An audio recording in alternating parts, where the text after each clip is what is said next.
তোর শ্বশুরের শরীর খারাপ, আগে গিয়ে জিজ্ঞাসা করবি শরীরটা কেমন আছে। ভালো বললে বলবি এটাই আমাদের কাম্য, আর কি ওষুধ নিচ্ছে সেটা জিজ্ঞাসা করবি। আচ্ছা। ওষুধের নাম বললে বলবি খুব ভালো ওষুধ, তাড়াতাড়ি সুস্থ হয়ে যাবে। আচ্ছা। ডাক্তারের নাম জিজ্ঞাসা করবি আর বলবি ওই ডাক্তার খুব ভালো, তুমি তাড়াতাড়ি সুস্থ হয়ে যাবে। সবসময় হাসি খুশি থাকার চেষ্টা করবি। ঠিক আছে মা, আসছি।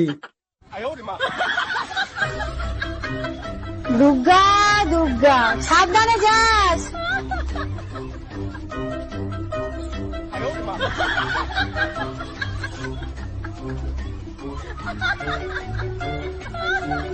শ্বশুর মশাই ভালো আছেন?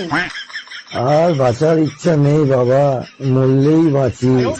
এটাই তো আমাদের কাম্য। তা কি ওষুধ নিচ্ছেন? ঘোড়ার ডিম। বাহ, খুব ভালো ওষুধ, রোজ খাবেন, তাড়াতাড়ি সুস্থ হয়ে যাবেন। তা কোন ডাক্তার দেখাচ্ছেন? জমকে দেখাচ্ছি, জমকে। খুব ভালো ডাক্তার, নাম করা ডাক্তার। আপনার মনের আশা অবশ্যই পূরণ হবে।